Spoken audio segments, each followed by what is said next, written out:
क़र्ब क़यामत का सबसे अजीम फितना, फित्ने दज्जाल। वो जब जाहिर होगा तो एक खास किस्म की सवारी पर सवार होकर निकलेगा।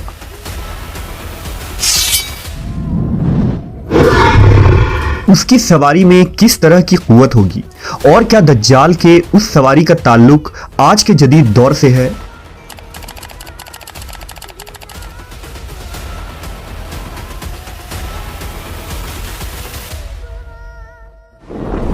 दज्जाल उम्मत मुस्लिमा के लिए सबसे अजीम फितना करार दिया गया है। हजरत आदम अलैहिस्सलाम की तख्लीक से लेकर क़यामत कायम होने तक कोई भी फितना दज्जाल के फितने से बढ़कर नहीं है।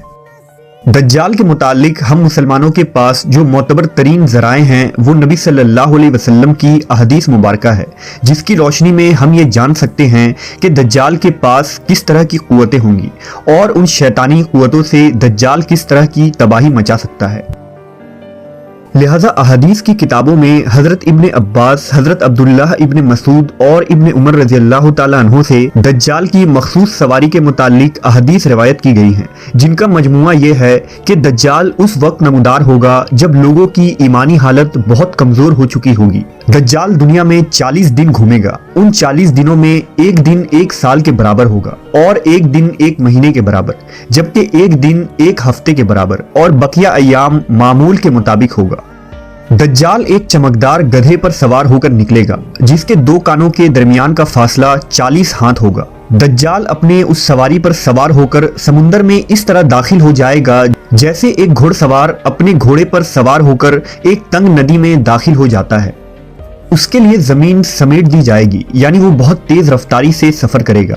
वो सूरज के गुरूब होने के मकाम पर उससे पहले पहुंच जाएगा। समुंदर का पानी उसके टखनों तक पहुंचेगा।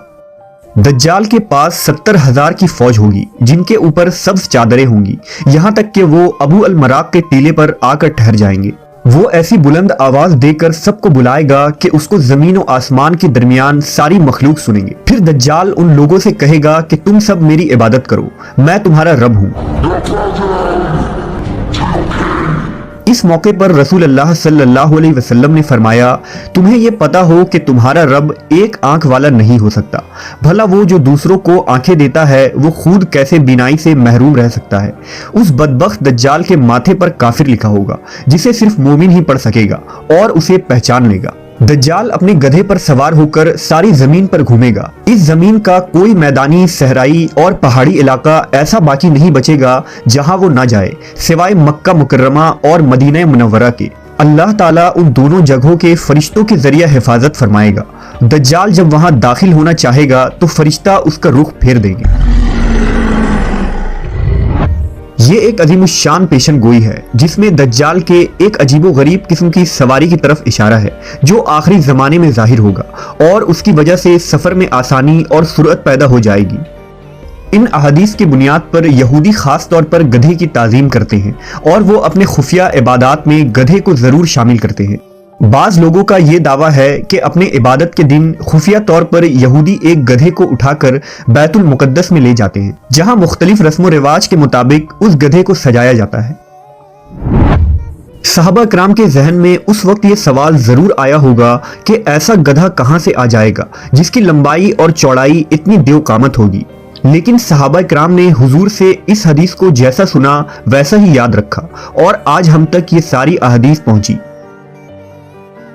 उलमा कराम का कहना है कि अगर हम ये कहें कि क़यामत के करीब एक ऐसा गधा पैदा हो जाएगा और ये सफ़ात उसमें पाई जाएगी तो ये बात नामुमकिन नजर आती है। फिर सवाल ये भी है कि दुनिया में वो गधी कहां से आएगी जो इस किस्म के अजीबो गरीब और देवकामत गधा जनेगी और समुंदर का पानी उसके टखनों तक आए, ये बात अकल के बईद है। कुछ मुहक्किकीन के राय के मुताबिक दज्जाल की सवारी के लिए हदीस में लफ्ज़ दाबा या जानवर का लफ्ज़ इस्तेमाल किया गया है और वो किसी भी तरह की सवारी हो सकती है। लिहाजा मुहक्किकीन के राय के मुताबिक मुमकिन है कि दज्जाल की वो सवारी उड़न तश्तरी या जदीद हवाई जहाज की कोई एडवांस शक्ल हो।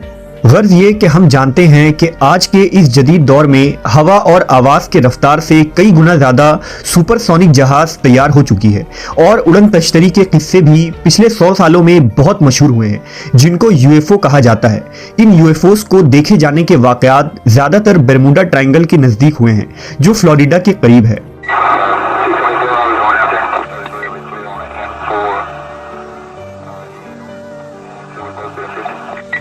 मुमकिन है कि दज्जाल की ये सवारी एक यूएफओ यानी एक खास किस्म की उड़न तश्तरी हो।